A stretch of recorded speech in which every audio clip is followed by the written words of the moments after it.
Assista agora a mais uma dica de saúde do Sinan. Olá, eu sou o Leonardo Pagnan, sou neurologista referenciado pelo Sinan e hoje eu estou aqui para a gente falar um pouco sobre a doença de Alzheimer. E começando, uma dúvida comum que os pacientes, os familiares têm também é se Alzheimer e demência é a mesma coisa. Isso geralmente é uma demanda que aparece nas consultas. E, na verdade, não são a mesma coisa. Demência não necessariamente está atrelado a todas as fases da doença de Alzheimer. O que é demência?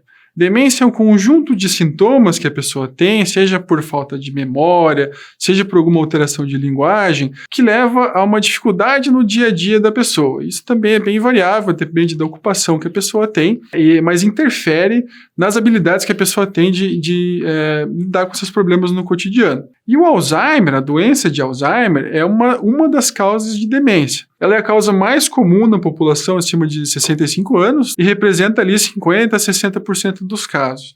Acaba sendo um pouco mais comum em mulheres também. E quais são os sintomas da doença de Alzheimer? Tá? A gente tem uma gama de sintomas que a gente pode dividir em sintomas cognitivos e sintomas não cognitivos. Quando a gente fala de sintomas cognitivos, a gente está falando de memória, de linguagem, de atenção, de função executiva, que é a capacidade de resolver problemas. Mas a forma mais comum da doença de Alzheimer, com certeza, é com o predomínio da perda de memória. E, geralmente, a gente tem no começo da doença a memória remota, então a memória para fatos antigos, ela é preservada. Isso, às vezes, pode dar uma falsa impressão para o paciente ou para a família de que a memória é boa, né? Porque o idoso, ele lembra ali de fatos antigos, né? Quando na verdade é a memória recente que começou a ficar ruim primeiro. O quadro clínico ele muda ao longo da doença, então existe uma perda progressiva das capacidades, né? Então inicialmente pode ser só memória e ao longo do progredir da doença o paciente ele acaba tendo problemas de linguagem, tendo dificuldades cada vez maiores em realizar atividades que antes ele fazia com facilidade. Muitas vezes o próprio paciente ele não percebe essa perda cognitiva.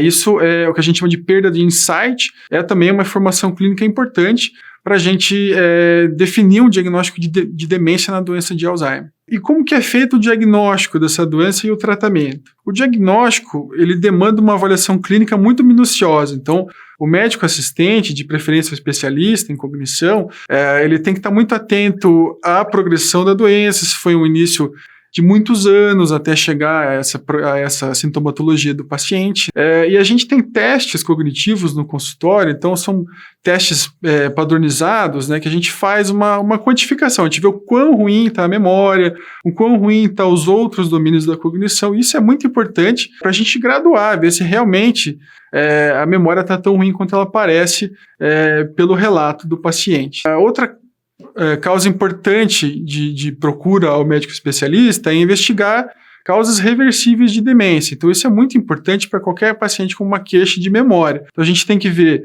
se a função da tireoide está adequada, se a vitamina B12 está em níveis adequados, fazer rastreio para algumas doenças como a própria neurosífilis, né? Dependendo da idade do paciente, o HIV. Então, são tópicos importantes que a gente tem que seguir na investigação das demências e a doença de Alzheimer também. Para a gente falar um pouco sobre prevenção da doença de Alzheimer, a gente tem que conhecer um pouco dos fatores de risco. 60% dos fatores de risco são de causas ambientais, tá? Então, causas externas. Um exemplo é baixa escolaridade. Baixa escolaridade é um fator de risco para desenvolvimento de demências, hipertensão, diabetes, sedentarismo, sobrepeso são outras causas também potencialmente reversíveis de síndromes demenciais, e entre elas a doença de Alzheimer. As causas genéticas da doença de Alzheimer elas são mais comuns em casos abaixo dos 65 anos. A gente tem cerca de 3 genes principais que estão relacionados ao aparecimento dessa doença abaixo dos 65 anos. Então, agora conhecendo os fatores de risco, a gente sabe que a prevenção e o tratamento desses fatores é muito importante. Então, controlar fatores como a hipertensão arterial, o diabetes, né, estimular a prática de exercício físico, o tratamento do hipotireoidismo, por exemplo, também são todos fatores de extrema importância para a prevenção da demência na doença de Alzheimer. Tá? Os remédios seguem essa linha também. A gente tem remédios que diminuem ou impedem, assim, até certo ponto, a perda cognitiva. São basicamente 4 medicações que a gente tem. A hora de usar, a dosagem também, o médico neurologista está apto a avaliar isso. E muitas vezes, junto com essas medicações que impedem a perda de memória ou retardam a perda de memória, são medicações para sintomas comportamentais, porque esses pacientes têm agitação, têm agressividade, têm sintomas de ansiedade, de depressão, que têm que ser tratados também com medicações específicas, e são tão importantes quanto as medicações de memória em si. Então é isso, pessoal. Acesse o nosso canal no YouTube, curta e compartilhe as nossas dicas de saúde e muito obrigado. Até a próxima. Gostou da dica? Compartilhe, previna-se. Tem o Sinan para cuidar de você.